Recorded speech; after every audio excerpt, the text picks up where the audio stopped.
Lo uthethayo ngumXhosa wakwaSobazile usuka kumThatha Taxi Owners Association, ungu-Deputy Chairperson number 1 kuSantakho ePhondweni. Ndilapha ke kulomthandazo womThatha Taxi Owners Association namhlanje. Tatam, unibiziwe into endisho ngayo leyo, ninguSantakho ngumthatha. Masiqale apha kuqala, umThatha Taxi Association exesha nibizayo uthi wenza ntoni apha eMthatha kweyiphi indawo? Yes, sibizwe nyani ngumThatha Taxi Owners Association, usibizela eAll Saints Hall namhlanje unomthandazo omkhulu womthatha kuzo zonke izinto ebezimane zisehlela itaxi industry nomThatha Taxi Owners Association. Namhlanje bazicele abefundisi nabantu basekuhlaleni into yokubana sike sizothandaza kunye nabo, sibe kule ndawo sithandazele abantu bomThatha Taxi Owners Association.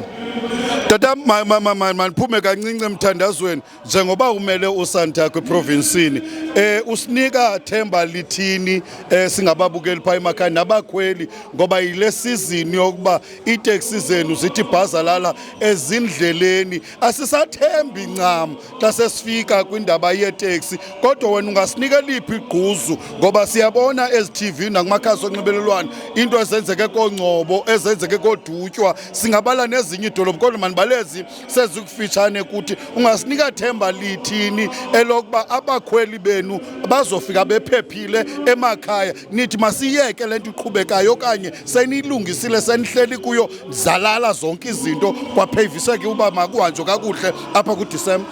Umcimbi siwuphethe siliphondo. Ubuye uqaphela msasazi, oko sithe sangenelela kule interim yephondo kaSantakho, uTata uNqatha ongu-MEC we-Department of Transport wangenelela. Zange kuphinde kubekho zicholo-cholo ezikhoyo ephondweni nakufakwa abantu. Nale yaseNgcobo naseDutywa siphezu kwayo. Ubuye ukhumbula kwiveki ephelileyo ube phaya umphathiswa eyozama ukusabela uba abantu bakhalazela ntoni phaya. Nathi ke singuSantakho siwuphethe umcimbi kona abantu sifuna into yokubana mabalibuyise ithemba. Sibuyile ekuba ngoonoteksi, singoonobhizinesi. Njengoba sele kubonakala nangoku into yokubana kusekho zicholo-cholo, noSantakho silwile. Njengoba bekuthiwa kukho uSantakho A noSantakho B, siye savalelana endlini under one roof, senza sure into yokubana masiphume siyintwenye, kungekho Santakho A noSantakho B, singuSantakho omnye, enze into yokubana abantu beliphondo nabakhweli bakhuseleke ephondweni. Yiyo ke loo nto ndikuthembisa, ndiqinisekile into yokubana abantu emakhaya bazofika bephephile. Sikhona, siwuphethe umcimbi, sizohlala no-department, sihlale no-traffic, singuSantakho, silungise izinto zephondo. Uyazivela ke mbukeli pha ekhaya, iitaxi zithe bhazalala bethuna njengoba usazi nguDeputy ke utata wethu opha kuSantakho. Khawuwishele nje ababukeli pha emakhaya ukuba sikukhisimusi nje into ephuma pha kuSantakho emnandi. Yes, baphulaphule emakhaya, abakhweli kuzo zonke indawo.